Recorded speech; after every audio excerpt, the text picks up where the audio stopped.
lalaking ito at tapang at tao. Mag-exercise ba kada buntag?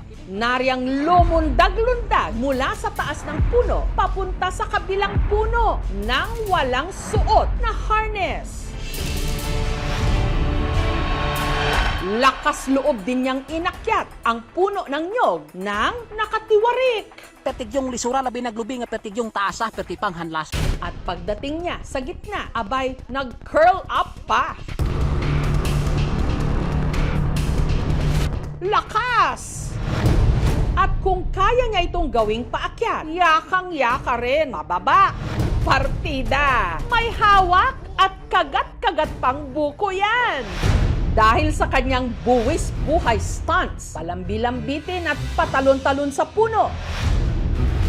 Binansagan siya ngayon bilang Pinoy Tarzan.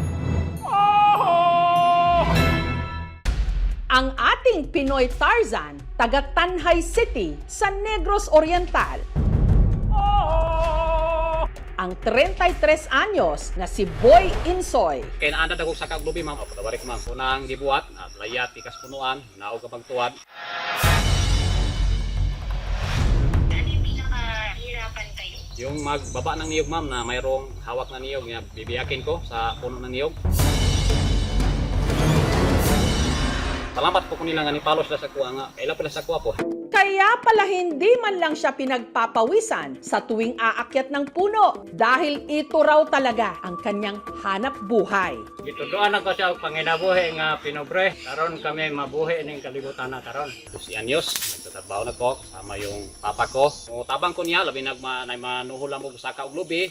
Ano ka dili ay? Pero dahil kakarampot lang ang kita, naisipan niyang mag-vlog. So luto na mga idol ang atong gikuha nga balanghoy. Aghat po ko nga agdi po ko ng pag-vlog kay sabi ng iban ko sa una pa po gasugod nga na yung income ginagmay ba. Nausap po nga agni po ko nga mo-vlog ko ma'am aron maka na yung mga pang-allowance po ba ginagmay.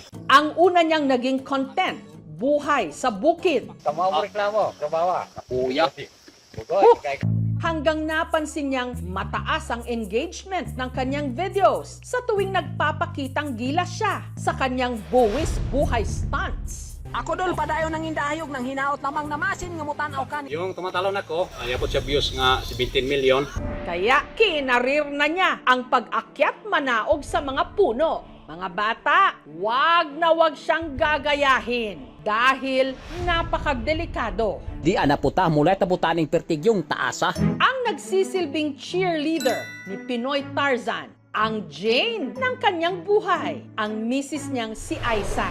Unya, sige na mo siya gidasik nga mag-vlog siya para naara po siya kalingawan. Mahapi ra po diyan kinabuhi, bisag layo po.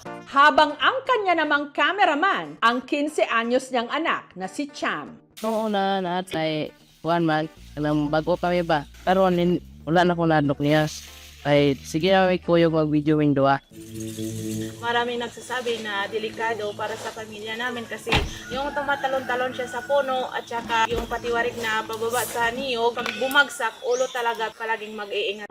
Pero kalaunan, niyakap na lang daw nila ito. Lalo't malaking tulong daw ang pagva-vlog niya para matustusan ang araw-araw nilang mga pangangailangan. Apo yung mga panahon nga makakuan ko ng bulana ma'am, mga 10,000. Kaya nga ako nag-abroad kasi walang-wala kami. Meron pa akong mga kapatid na pinapaaral at saka mga anak ko nag-aaral din. Ito rin daw ang nakikita niyang paraan para hindi na bumalik abroad si Aiza. Ayaw ko kasi nga mag-upload yung misis ko.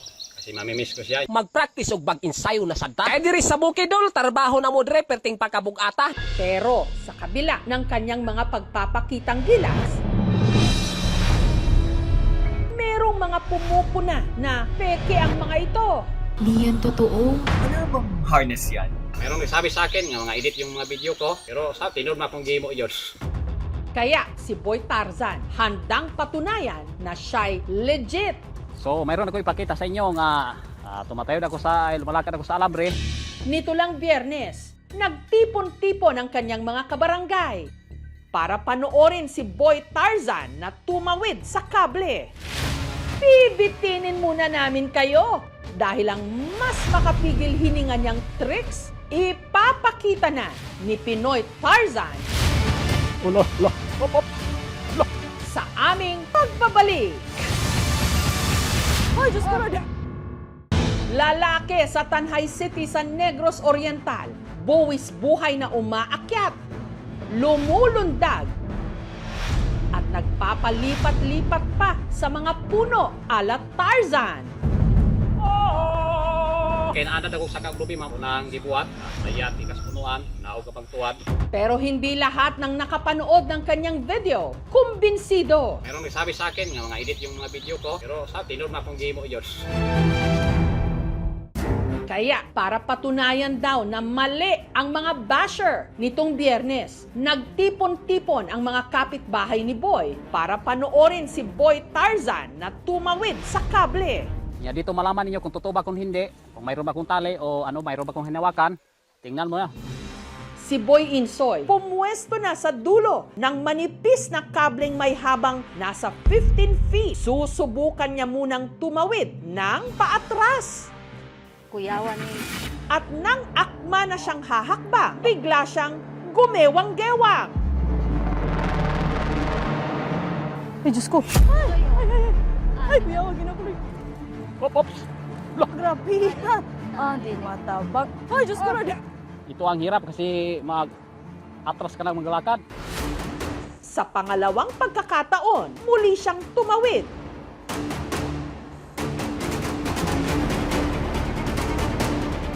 Hanggang sa Ulo.